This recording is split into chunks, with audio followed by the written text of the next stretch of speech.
Welcome to Affinity, a Fin Partners podcast where we educate and explore the impact of transformative marketing communications. My name is Aleksandra King. On today's episode, join us as we delve into how brands connect with their audiences, how ideas are sparked, and how innovative storytelling earns attention and drives results.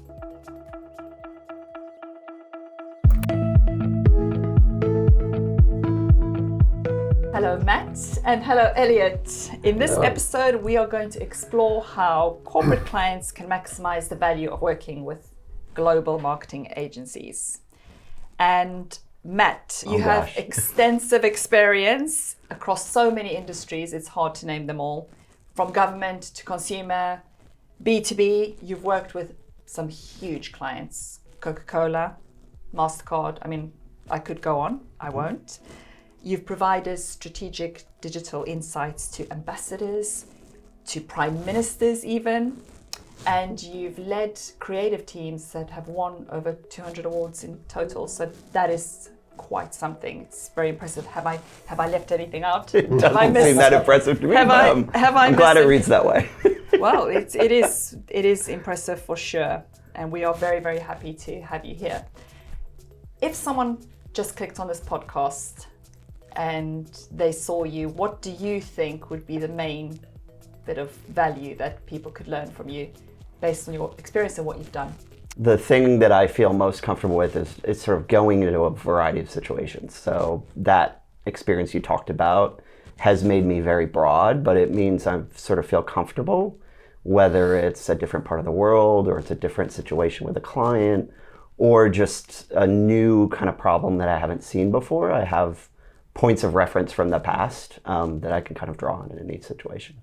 Okay, cool. So the client agency relationship has evolved quite a bit, especially in today's multidisciplinary, digital-driven landscape. How do you think that it's evolved? I think it's gotten a lot more confusing. You look back about a decade ago and clients were trying to simplify things for themselves, and so you saw a rise of sort of a global agency of record or simplifying things with one agency.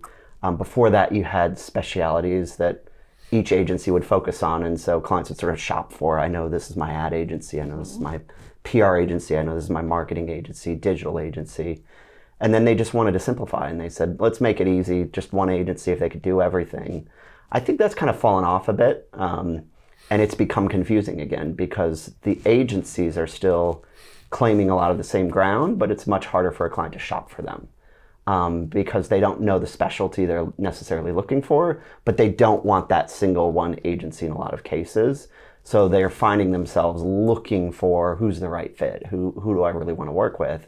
And one thing you see a lot more is the sort of personality or the fit with the agency becomes more important because from a tactical perspective, they see a lot of similarities. So they're looking at a lot of agencies and saying, they all do these things. So what makes it different for me?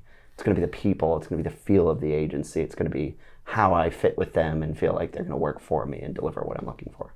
Also understanding then what they're getting, so it's not confusing. Correct. Because it does sound really confusing. Exactly right. Yeah. And I think just building on that, it's quite easy for some agencies to present themselves as a one-stop shop by just putting content on the website. But actually, if you look under the hood, does the agency actually have market specialists, in-market specialists? Do they have those actual sector specialists that can lead and drive strategy and make those types of strategic recommendations? And then, as you were saying, do you actually have these tactical specialist teams?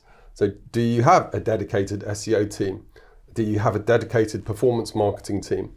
Or do you have digital generalists that sort of span across those? And I think if you look under the hood, you'll find that some agencies genuinely do have those specialists in them, and some agencies, it's a bit more of a blend. Okay, so with the lines between sort of marketing of, comms, and then you've got the branding, and then you've got digital, with all of that sort of becoming very blurred, what do clients need to understand about building cohesive strategies across all these different areas that seem quite disjointed? Yeah, I think it has to start with a unified goal, right? And an understanding of who you are as a brand and what you're looking to accomplish. And I think what we've seen is that need for speed, which we see a lot now in today's world. I think the expectations from customers, consumers, whoever the brand and the company is trying to reach are just a lot greater than they used to be.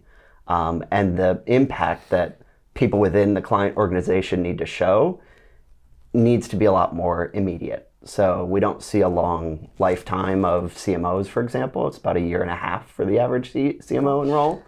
So if they can't show something quickly, then they know that they're going to be moved on. So I think the expectations are a lot higher, which means those 3 disciplines you mentioned, comms, marketing, brand, sorry, you said digital. Yeah.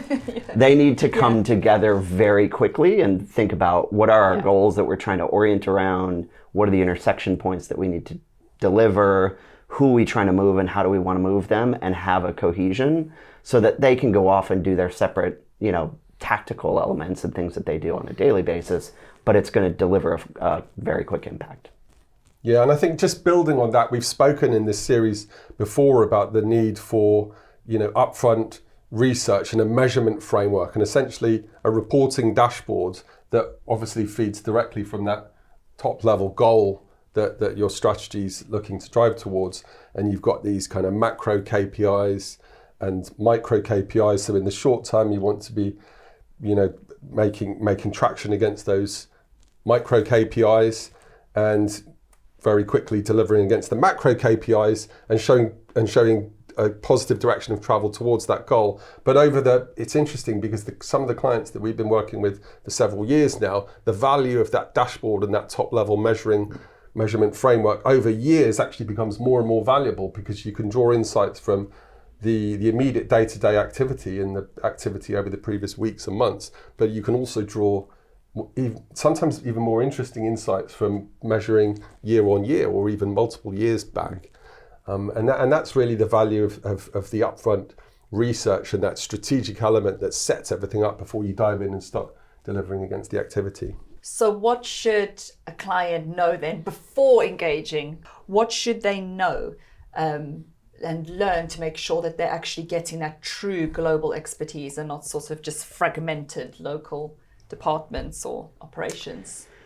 Yeah, I think, the first thing is if somebody can understand you, right? So if you're sort of talking to an agency, right, and it feels a bit off that they don't really understand the brand, they don't really understand the issues and challenges you face, and particularly how you're going to show up for the audience. I think those are probably signs of a limitation in who you're talking to. I think the other thing is just understanding a variety of markets, right? So the world is, I sort of think of it as we're getting closer over time, but we're still not the same, right? And so I think the ability to sort of say, well, we can translate or we can do something as the market because we can create content that we can have AI create for that market or things like that, have made it easier to sort of claim a global footprint or the ability to work globally. Yeah. But that's still really different than reaching people. We aren't robots, and so it's hard for a robot to tell us exactly what we want to hear. And so I think that understanding not just of the sort of market conditions or the business or things like that, but the actual culture of people is really important because that's how any sort of company or brand is going to connect in that market. So I think that's one of the sort of watch outs is, do they sort of have that ability to understand the full market context in a global sense, but also do they get that local differentiation and can they understand the culture that they're trying to deal with?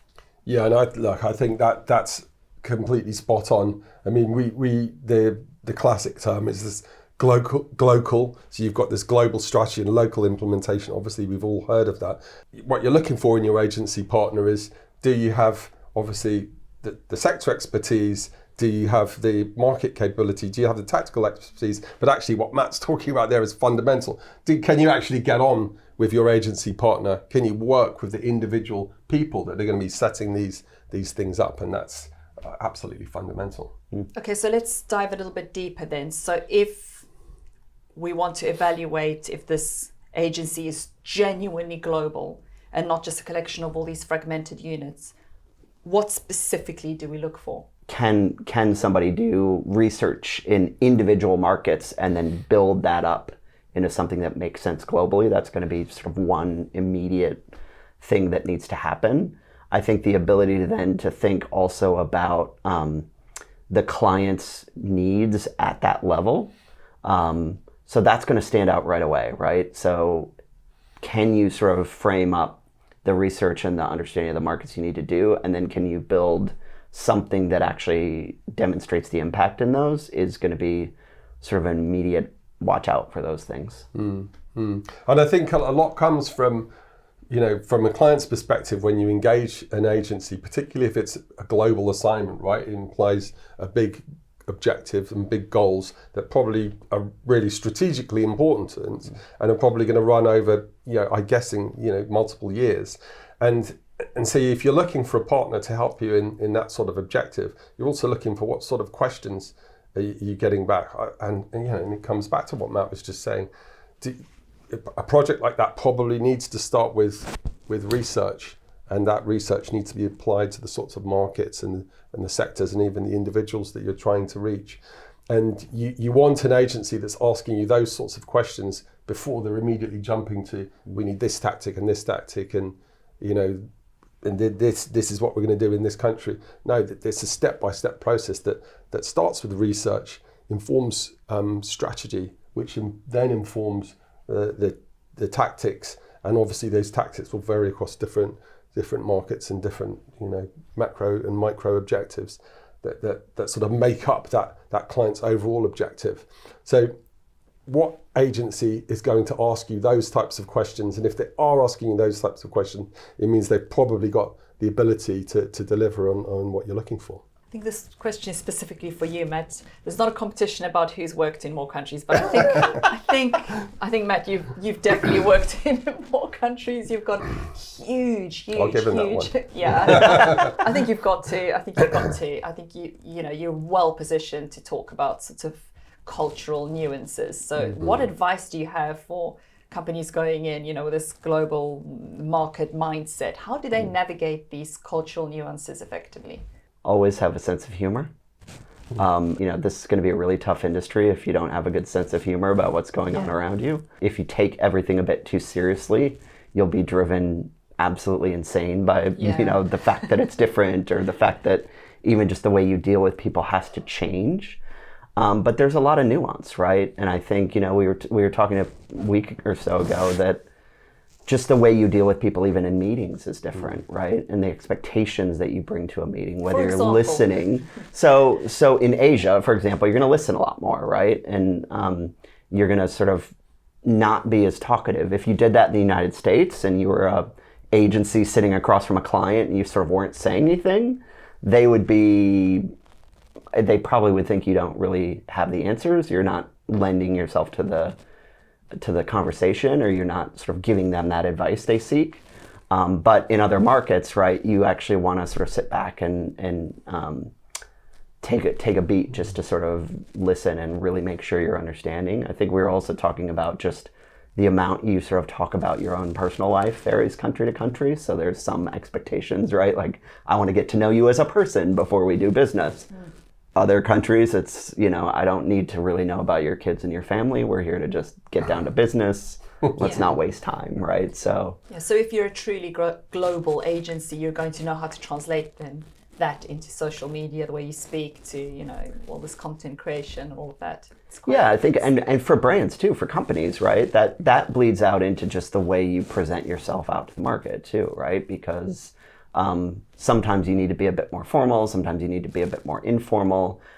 Usually the government's going to have some impact on business, so you have to understand those norms and culture of the government when you're trying to maybe set up in a country, or you are facing regulation or sort of dealing with some of the challenges that global businesses face. If you come in and don't understand the way the meeting's going to go, or the way that the government impacts business in that market, it's a lot harder to sort of achieve your outcomes that you're looking for. Yeah, and that's why you're so right about the people. Because if you have the people that have experienced these different cultures, traveled, really get it, it's completely different than someone who sort of read something online or totally different. Yeah, and you mentioned marketing and comms earlier, right? The thing that they have in common is they're trying to get people to do things they wouldn't do otherwise, right? That they weren't going to do if that marketing and communications wasn't there. Yeah. And so I think especially if you're looking for, it's people at the end of the day, right? So if you're looking for somebody to take a behavior or take an action or change their mind, you have to understand how they think. So that becomes absolutely critical. And then the question is, how do you scale that? Because you can't, we still don't have quite the ability to sort of, customize everything for 8 billion people. So you're trying to think about what are the trends, how does that ladder up into who you are and what you're about, because then you can kind of form that connection at a bit higher level. It's about changing on some level the perception and or actions of a group of people. If I'm going into the UAE, then I have to do the bonding and rapport bit for until the person I'm speaking to is ready to start business. If you're going to certain countries in Western Europe, in the US, then almost the opposite is true. You're down to business. But it's important that when particularly when you're in that one-to-one, person-to-person conversation, that comes across as something that you're naturally doing, and it's not overly forced, because otherwise I think the potential is it can backfire. So it's got to be genuine, I guess, is what we're saying. Yeah. It's got to be a lived experience in an ideal world, and that's where the local experts and specialists, really, really come to the fore. Yeah, and you and I were talking about the UAE as an example, right? And when you're in a meeting there, people really love to talk about the country they're from, right? And where have you been? What have you seen? Which restaurants have you been to? I've had clients say, oh, is this your first time to the UAE? And I say, no, it's my 19th or something, right? And oh, wow, that's great. They're really excited. I'm not sure in the United States that a client would really want to go deep cut on the sort of restaurants you've been to in Chicago while you were visiting. So I think that sort of, the way the passion for the country you're in sort of plays out in business meeting, those expectations of how long you're going to sort of talk about yourself, right? Or talk about them, that just varies. And I think that being sensitive to that is part of what, the expectations are coming in. It's so important. Yeah. Right. So we've spoken about the insights, and now we're going to move on to the strategy. So how to actually implement these things. So how do you transform the insights that we've discussed into sort of actionable strategies for clients? Yeah, I think the insights have to lead and play with goals, right? So the more clarity there are around the goals, the better the insights can be, and the more they can align the organization. Because I think, we have, even at the business level, just different points of view, different agreements, different departments have different priorities. And those insights should, at some level, help sort of make the playing field clear, right? I've said to clients before in meetings, the great thing about insights is nobody can argue with them if they're true, right? So they can be almost like the argument solver if you do it the right way. So if that starts with a goal, then the insights will be good and they will help align. And then in going, the strategy is then going to be a link from that to what you're doing every day, right? So it's a plan at some level for how you're going to take that and make it real to people. So I think if the insights are strong, they're going to help paint that way a little bit, and it's going to become clear that we are trying to achieve this, right? People think that means we need to do this, and it should be a pretty natural flow down to the tactics then. How you do strategy, it's a great question. I have been asked several times to sort of do a training, and I once told our boss, Noah, it's really hard for me to teach a class on what I spent 30 years learning. So it's hard to sort of put it into words. And I think that is one of the probably difficulties that strategy faces as a discipline for agencies, is, what am I really paying for? What does that look like? What are the deliverables? What's the cost per these things, right? And ultimately, it's usually people that can connect dots. And those people sort of look at a dot and they look at the next dot and they look at the next dot and they're able to draw a line. And so it's a little bit of a hard thing to define. And I do think that's typically been a bit of a challenge. But I think it does start with sort of, you have to think about the goal, you have to think about what the insight's telling you, you have to think about who the business is going in before you even found that insight, because it's just sort of like us, we can put on a different set of clothes and things like that, but we sort of are who we are, even if we're wearing something else. And that's true of a business. They can rebrand, they could, make their stuff look nicer, they could certainly go to, but at the end of the day, they also have to know who they are and what they stand for.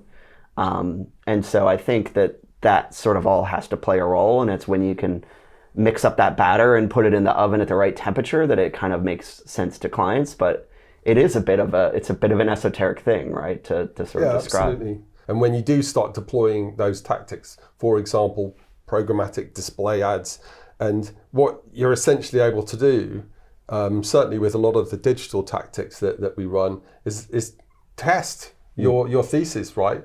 This messaging ladders up to this insight. What messaging is actually working, and the way that you do that, it goes back to the research and this measurement framework. The micro KPIs will, for example, measure things like click-through rates on a display ad. And if a click-through rate on display ad A with message A is higher than the click-through rate from message B, the inference is that this way of messaging is resonating more with the target market based on that initial insight, and therefore this type of messaging is what we want to focus on and potentially move away from the other formatting. So it's not a kind of a static thing. It's a real life process where you can generate feedback to ultimately test the value not just of the activity but of your initial insights. And in some cases you have to go and revisit them. Yeah. And this is why strategic reviews on a quarterly basis, typically we would run those, and it's a really important part of any project. It's actually an interesting point, right? We were talking about the shorter tenure of people in senior marketing roles, and I think it's true. You can microdose strategy now, right, in a way you couldn't before, and so the ability to sort of say, we're going to take that insight, right, that you're talking about, but we're just going to test it for a little bit. We're going to see what happens, and if we could show a return, we'll increase.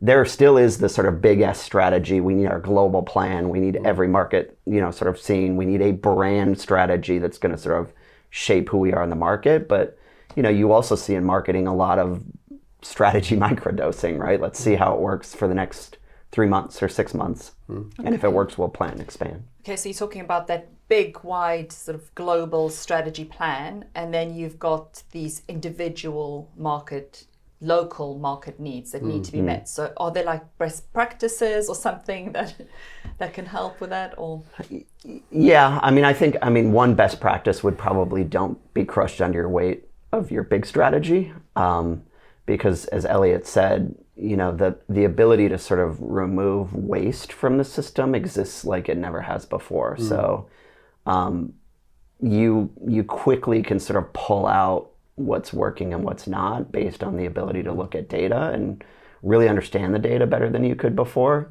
I was talking to a friend who said there's a global brand that can look at their daily brand measures, assess that against what they're doing in a public affairs context. They do polling of public affairs issues, and they can use AI to cross-reference those to help build a strategy in a specific market.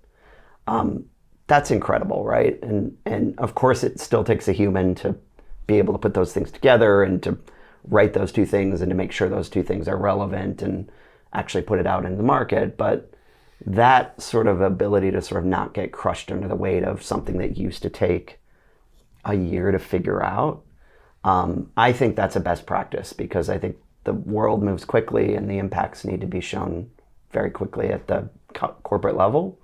And so you want that sort of North Star and guide so that you're not just running around and everybody's got a different AI machine that they're running. And we've seen that in clients much larger than anyone might even imagine, right? That you've got disparate systems in different departments that are really disconnected.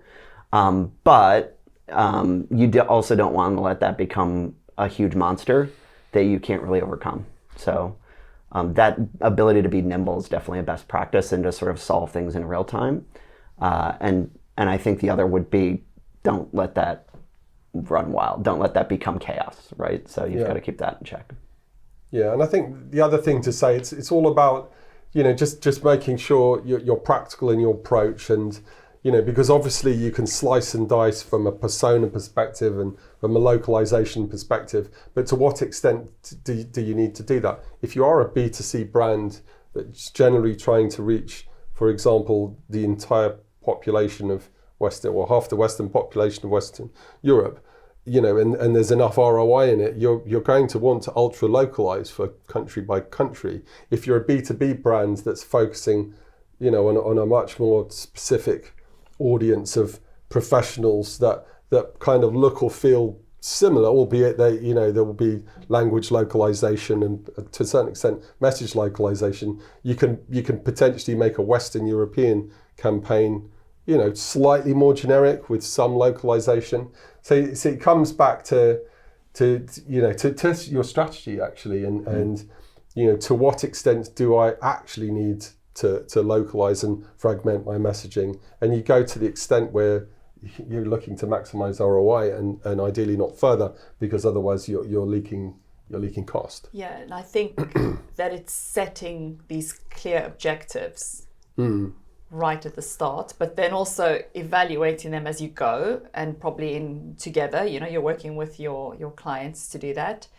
But then you just have to also make sure you don't have this strategic drift and you're sort of starting to go far away from the objectives that you set. So how important are the objectives that you set at the start compared to how you then change? Like, how does that work? You want to be flexible and adaptive because the world's flexible and adaptive. But you make a good point, which is you don't want to drift off. A sort of objective should be somewhat long-term. Otherwise, it's not an objective.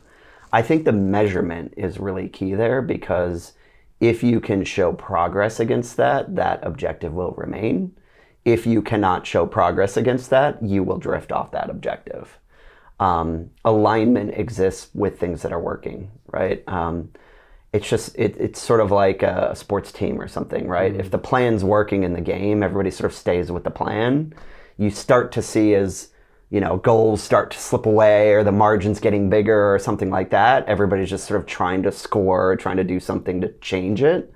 And I think it's the same thing in business, which is as long as you see that it's performing, people tend to stay on task a bit. I think the drift happens when you have an objective and either you're not measuring it or you're not achieving it. And in that case, it's time to just revisit the objective, right? You've got to look back at it and say, is this achievable? What else might be achievable? What could we do? And then just kind of go that way. To continue the sports analogy, in a soccer match, you've got your strategy or your plan for the match. It might be a high press, or maybe we're going to hit them on the counter attack. But if you got a free kick or a corner, it's an opportunity to try something different. And I think it's similar in the sense of marketing, because you've got your top level strategy that's probably a multi-year objective that you're looking to hit. And you've got a go-to-market plan, and you don't necessarily want to be chopping and changing that. So you've got always-on tactics that are probably going to be running. Search marketing is something we always talk about. There will be certain search phrases that organizations out there will always want to rank number one for, or as high as they can for. But there is an opportunity within the framework of these types of strategies for you to try things out. And, those might be campaigns that are short-term lived, and they might be market specific or specific type set of customers that you're targeting those campaigns at. But in an ideal world, those two things would live together and they would live in harmony. They're not something that you pull in a completely different set of people or a completely different agency to do, because in an ideal world, any campaign, even if it's very specific, it's going to produce assets and a certain amount of content that, if you're correctly set up, it can be repurposed and leveraged and built into your wider comms and marketing plans. Yeah, but from a client's point of view, how can they ensure that adaptability without sacrificing the alignment, from their point of view, when they're not sort of sitting in these very specific metrics? I do think that's where a set of KPIs, a set of measures, and clear communication about whether or not they're working is key. And I worked with a large global client who was sort of measuring themselves by what kind of coverage they were getting in the news and in the press. And I said, well, do you action on it, right? And they said, no, really it doesn't even catch a lot of the media in the markets. When we're in Singapore, it doesn't really pick up the Singapore media. And I said, well, what do you do then? And they said, oh, we enter those articles by hand into the system. I said, oh, okay, well, does anybody look at that and measure that? Or does that come back to you to say you're doing a good job? Because no, it doesn't really come back to us. Nobody ever kind of asks us about it or measures it, because they sort of know the system is flawed and that if we don't enter them, then they don't show up. And I said, well, that's interesting. Why do you have the system then? And they said, well, I don't know, because we bought it. Okay. And I said, isn't the real ultimate goal of this to actually do something about it, right? If there's a narrative being told about you, really the reason you're looking at that narrative is to change it. And what if instead of sort of tracking an overall sort of measure of how many things are appearing, you actually just got a few things, but it told you what they meant and what you could do about it. And they were like, that would be great, because the thing about it is it wasn't a measurement and it wasn't a game plan, right? So it just was busy work. And they were doing it every day because they just felt like they had to, because tracking and monitoring what people think should be something we do, right? That's just something we do. Or looking at what the media thinks about us, because they're important and they influence people. We need to know what they're thinking about us. But, my point of view was, well, if you're not doing anything about it, I don't know what the point of tracking is. So I think that kind of goes back to your question.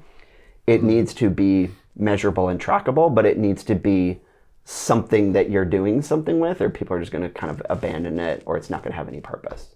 Frankly, many organizations, why are you doing X, Y, Z? Oh, it's because we always have done. But it's not actually laddering up to anything, and it's really toxic for organizations, that sort of behavior. And it's going back to what you want from an agency partner. Yes, you want the tactical knowledge, the sector knowledge, the in-market knowledge, but you also need that top level ability as an agency to sometimes challenge clients and push back on, why are you doing this? This is our strategy, how does it align? And that sort of consultative strategic advice is really valuable. How do you recommend that clients balance being sort of actively involved in the strategy definition process, whatever you want to call it, and then not kind of micromanaging that process? I think alignment up front is key. I think it's our job to keep them informed. So if we're doing our job right, they won't feel the need to micromanage us. That comes through just a feeling of anxiety or uncertainty. I think we see clients engage further if they don't feel communicated well with, or they don't feel like the strategy is really working, then they'll sort of come back in. So I think it's probably it's somewhat on them, right? They want to be a good client and say, I want to trust you. I want to let you do what you're expert at. I mean, I think we have clients said it yesterday, right? You're the experts in this. You tell me what I need to do. But I think that expertise will fade pretty quickly if we aren't communicating and if we aren't making sure that they know what the impact is, because they're responsible for that at the end of the day. We can be let go, but they are ultimately going to be the ones standing up in front of people saying why it works or doesn't. So I think that is part of our responsibility to the client. But I think the client's responsibility is probably to make sure that the relationship is good, that we have the information that we need, that we know what objectives exist. Sometimes even just the internal politics, I think, are helpful. I don't think any client wants to sort of, talk to their agency and gossip about what's going on. Yeah. But I think just knowing what sort of the landscape looks like, right, for them and for others in the job helps us deliver something that isn't going to just fall on its face, right? Because we want to be creative, we want to be bold, we want to push the boundaries a little bit. We think that's our job, but we also want to be realistic. So they'll come back in and micromanage if we're not realistic and we sound like we're floating off into space or we're not delivering something. So we sort of look to be highly communicative, goal-oriented, results-driven, and what we're looking for from them is to make sure we have the information, make sure we understand what we're sort of the landscape is, what we're playing, the field we're playing on, and make sure that if there's something going wrong, that it's just an honest conversation. Because one of the skills we have to have is to be pretty adaptable. Yeah, you can see how important that comms is with a client, how much goes into it. And the way that I would see it is that you've got to bring them with you, don't you? As you're leading them along this path and you're embarking on this great big vision and goal, you've got to bring them with you and not sort of, because then they will sort of, it's troubling for clients. Yeah. It's an extremely good point, and checking in with your client to make sure that they're with you, and they're happy the direction you're going in is really, really important. And what we find is very often some clients will, obviously they've got objectives, we want to increase by X% in market A, and these sort of objective goals and KPIs, but they'll also have subjective goals. For example, some of them might want to build up some of the tactical capability in-house, and we as an agency partner have certainly always been, we've not seen that as a threat, quite the opposite. We've seen that as an opportunity. We build that package into the program of activity. So we're not just operating the activity, but we're transferring the skills and the knowledge. And it's increasingly important part of many of the projects that we run. Yeah. I was grabbing a drink with a client a few months ago, and one of the things he said to me was, "I loved how you guys made it so that your job wasn't forever." Yeah. And you kind of helped us build the strategy and get on track and do what we were looking to do, but it wasn't just a sort of cycle of keeping yourselves busy doing something for no reason. So, I mean, certainly as a business, we'd love to work with clients for a long time, but it is that sort of, you've got to sort of understand the situation. And there was something else you said that resonated with me, which is, I think I say to people that we work with, our job isn't only to make the company look good, it's to make the people within the company look good, right? So part of our job is to make the person who's our client succeed in their job.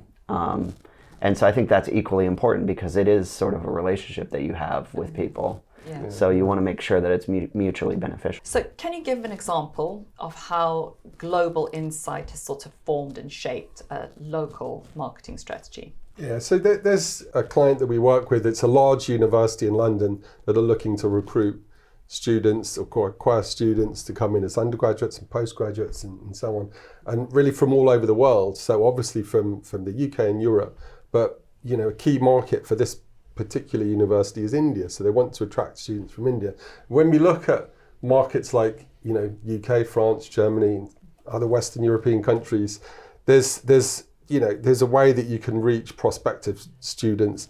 Obviously, digital channels are extremely important, and the sorts of social channels that demographic will be looking at. And you can tweak the way this works, obviously from a language perspective and a messaging perspective across a market like UK, Germany, the US. But when it comes to a market like India and the way that potential students are going to choose their university, particularly it's an international university, the sorts of channels and the way you access these students, yes, digital, you might be able to reach them, you might be able to touch them, but the parents will be really important decision makers, advisors, and people in the sorts of schools that you'll be targeting in that particular market. So it's not just a question of repurposing your tactics that you can use for the US and Europe. You actually have a completely different approach to market. And so for this particular client, we put them in touch with our Indian office, and the sorts of tactics that they're deploying are not frankly digital. There is some digital in there, but they're going to the events, the recruitment, the events where universities are looking to recruit students. We're setting up the stands. There's a lot of public relations involved. There's a lot of person-to-person relationships with the schools and the advisors, and ultimately the parents and the students that are making the decisions. So I guess it's an example of not just localization, but an understanding that the way that you can most successfully target a market might be completely different, particularly when you're talking about continental differences, as we are in this case.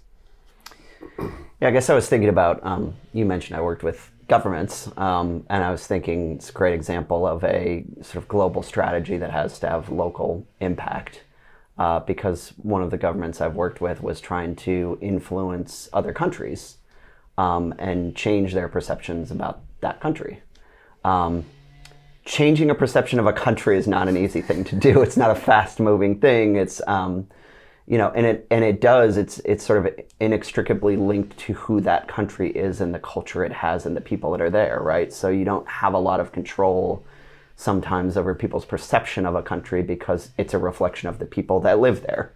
And so it's challenging for a government to do that. But I think one of the things we found is in looking at what the sort of commonalities were in these different markets in terms of what could move someone's opinion. So we actually did opinion research in all of these different countries, right, to find out what did they think about this country, what did they not like about it, what did they like it. But we also looked at not just what was important to them in the way they form their opinion about that country, but what could move their opinion. So this is common in sort of political research, right? You don't just in a campaign, you don't just look at what people want to hear, you look at what would actually change their opinion of the candidate.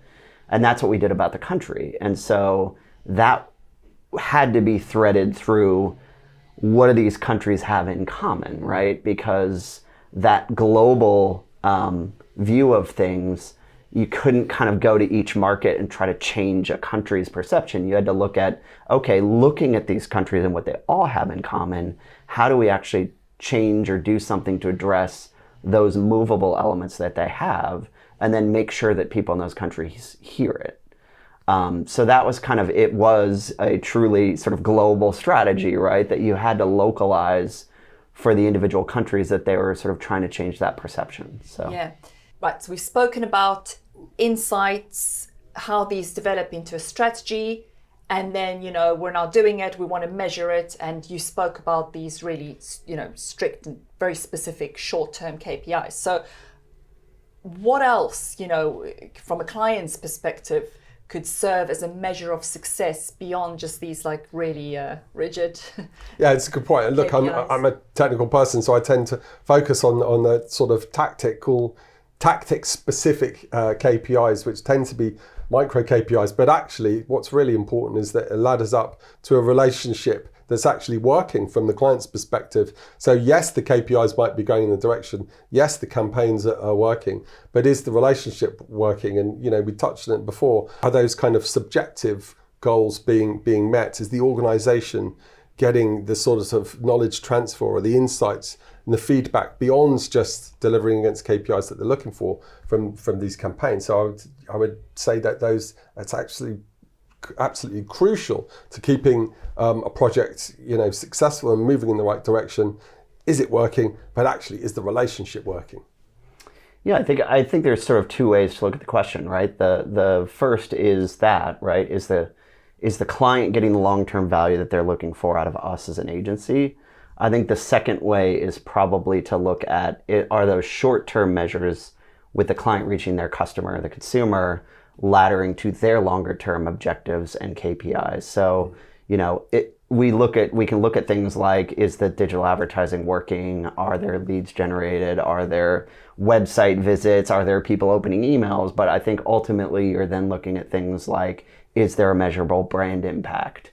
Have you moved consumer preference? Have you sold things? Have you, and so I think that's also part of where those short-term KPIs, you have to have the vision for how they predict and ladder up into those broader, longer-term objectives.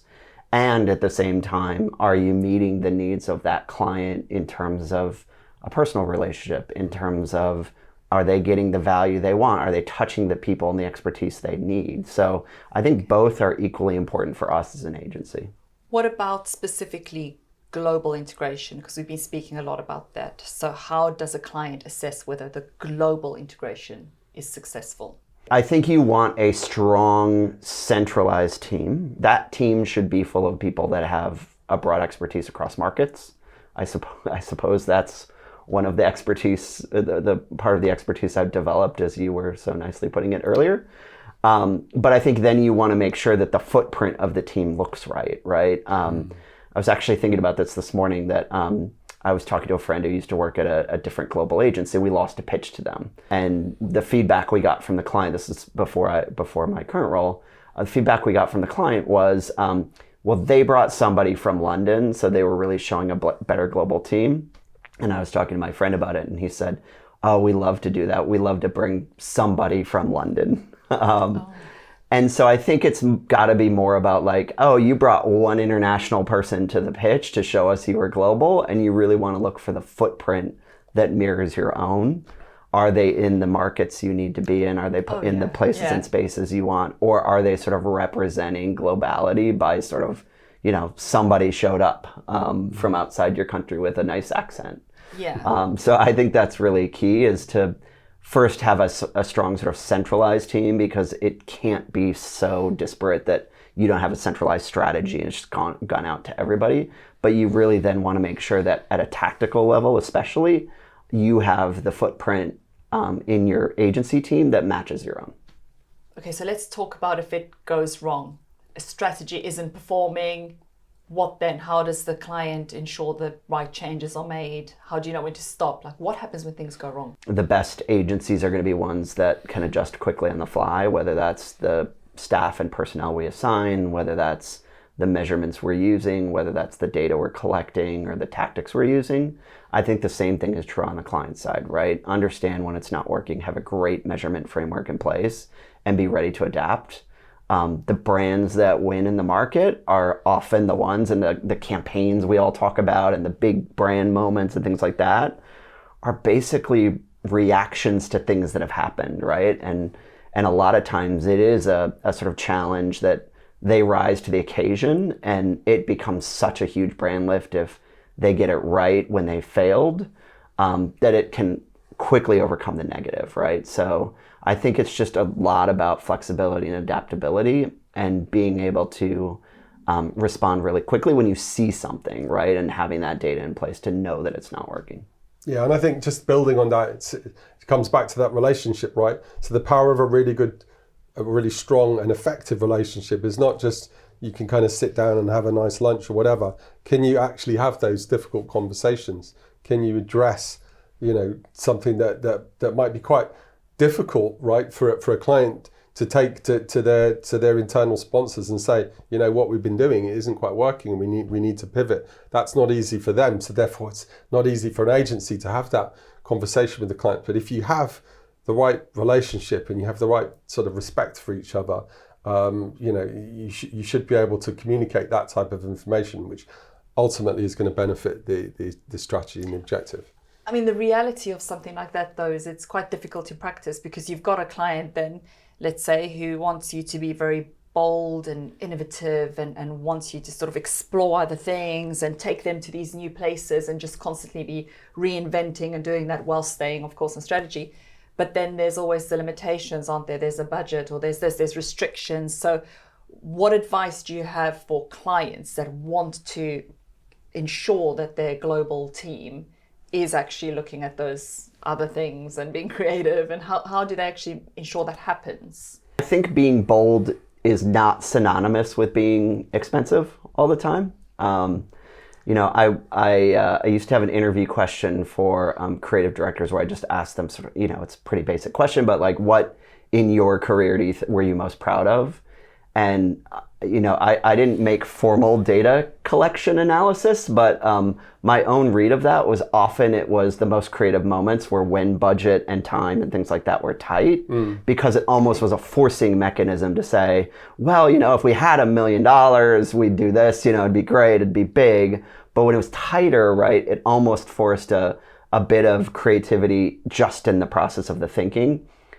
You can scale a lot better if you've got money, right? More people can see it and more people can engage, but I don't know that the spark is necessarily different. But I think that the encouragement that brands need to take from that is people don't care about you, right? We are all too busy to care about brands, right? We're not sitting there thinking about McDonald's every day and whether we like them, right? We don't care. So they have to make themselves relevant to us. How do they make themselves relevant to us? They stand out from the other stuff that's in our daily lives. So you almost don't need to encourage creativity. You have to be creative to survive. And I think that that's increasingly true, because information overflow is not going the other way.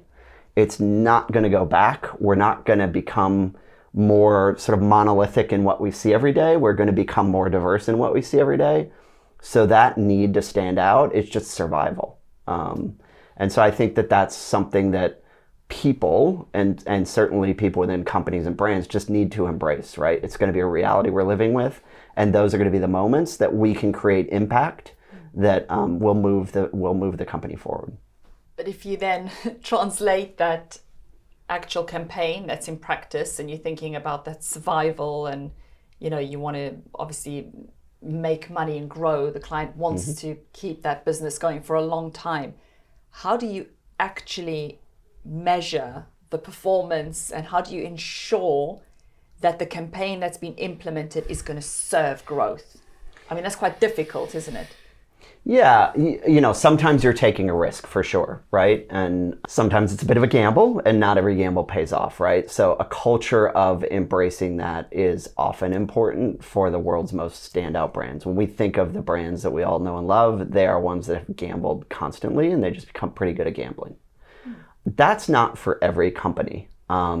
But I think it's about the early predictors of success, right? So it kind of goes back to the objectives and the goals conversation we were having, right? Which is if you are clear in your purpose, you can start to find out what indicates that success, right? So if people are really not clicking, but what you get is anecdotal feedback, right? And people say, well, I love it. Well, you can push more behind getting people to click if once they do, they're very engaged and they love it. So I think it's really about understanding what that end goal is and making sure that you are dealing at a risk comfort level that works for you. But that allows you to be as bold as, let's say, you are, right? Because we're people, right? Some of us are bolder than others. Some of us are more talkative than others. That's true in companies too. So it's about getting to kind of that threshold for the company or the brand that feels like a comfort zone for them or like they've gone beyond that, but fits kind of with what their risk profile looks like. You made me think about something because in a way, if you're very well integrated with this global agency and the global agency is very well integrated with the market, has its, feelers, tentacles, whatever you want to call it, deep inside what's going on in the market, that information, if you integrate it properly, will give so much valuable feedback to the business of whether the objective is actually also on course or not. And it sort of will reinforce that once you get it right, it does sort of power a certain direction. And if you get it right, it's powering the performance of that business, really. It will tell you the truth. The market's not going to lie, is it? Right. If you're properly in tune. Marketing and sales is absolutely fundamental for any, certainly commercial organization, whatever sector, wherever you are on the planet. And at the end of the day, it's kind of simple in a way. A commercial organization is looking to reach a group of people and it wants them to do something, normally differently to what they're doing at the moment, buy their product, engage the service.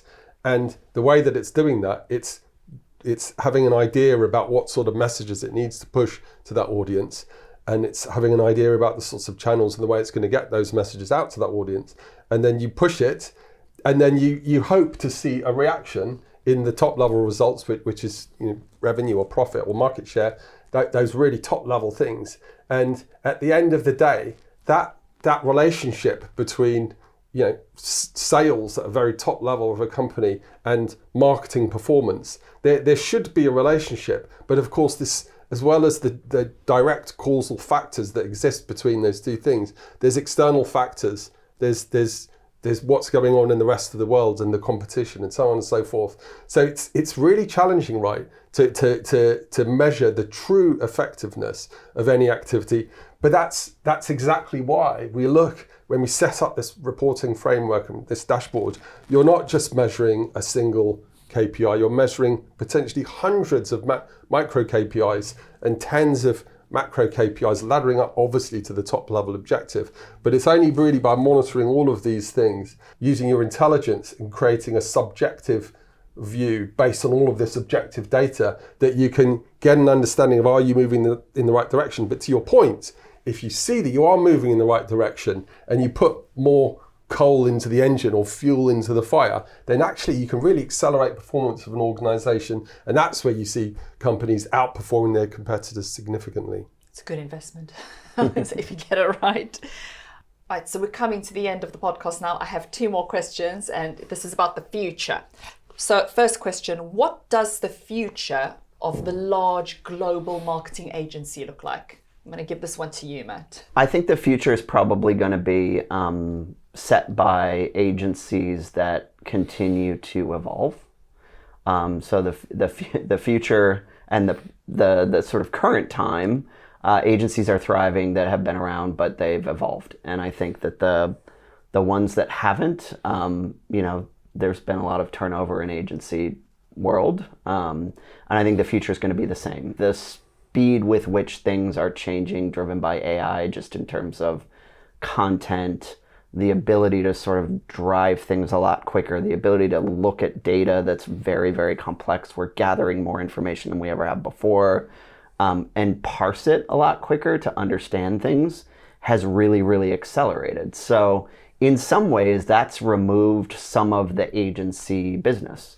There was agency business in terms of, all content needed to be generated by hand, all creative needed to be generated by hand, all data analysis needed to be done by hand. And that has changed.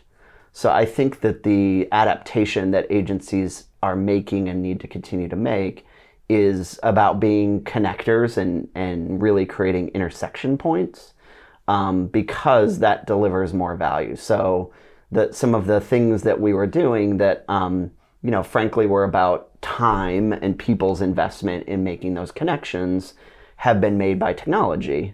And so the adaptation that needs to be made is to look at the other things that aren't connected.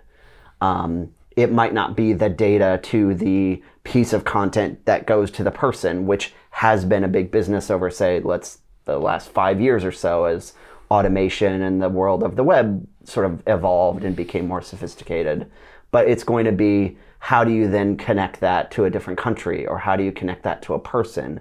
How do you make things more individualized than they even are now? Because I think personalization is something we've all grown to expect more and more and more in our interactions with brands and with daily life. And so the ability to connect that back to a person, the ability to connect that back to an overall strategy, is something we still don't quite see machine learning being able to do. And so I think that that's going to be the world, that's sort of next phase for the agency, is going from that, we can look at this and we can sort of make sense of it, into we can look at this, it's been looked at, it's been made sense of, but we know how to turn that into something. And so I think that's probably where things are headed over the next probably five years or so. Okay. And so if a client is looking to this global agency and wants to ensure that agency is kind of future-proof, that they've got that mindset, what do they need to look out for, Elliott? It's looking at particularly at those tactical teams. If we're talking about technology, how are those tactical teams applying the sorts of technology, obviously AI and everything that comes along with that? How are they applying it to their day-to-day activities? Because at the end of the day, it's a relationship, and the client needs to trust that the agency's tactical teams are actual specialists. And implicit in being a tactical marketing specialist is understanding the types of AI technology and the way that you can implement those technologies and those AI applications into your day-to-day job to make your performance even better, which ultimately drives return on investment for a client's budget and their investment in media and investment in the agency in general. And so I would say it's from the ground up rather than looking from the top down. So an agency like ours has a top level set of guidelines, guardrails, if you like, about how AI should be implemented. And obviously we never want to put customer data or data that's confidential into a public domain, but giving the tactical specialists the freedom to implement AI technology to improve the performance of their work. That's what I would suggest that a client would be looking for from their marketing agency partner.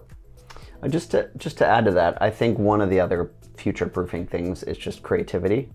And by that I don't necessarily mean design. I mean the ability to sort of think of new ideas or think of new ways to connect. That's something that I think, the agency world should continue to do a good job of, and that helps future-proof. I think some of the worst advertising campaigns have come from an in-house team that doesn't get out of the echo chamber and releases the advertisement. And I do think agencies are helpful just from we don't live in the hierarchy perspective. So we're not invested in, well, I'm sort of doing this because I think it'll look good to my boss, we're trying to please the client, but our job is always to push that boundary. And I think that that's a useful role. Just, you can't psychoanalyze yourself. That's not a thing. And I think that's true for businesses too, and for organizations. It's hard for them to sort of know and sense check if their own stuff is working or if they're living in their echo chamber. And so I think the future proofing is to continue to sort of bring that thinking and bring that creativity to the space, because that's what is going to continue to sort of break through. And I think content's going to get more and more and more flooded because it can be generated a lot quicker.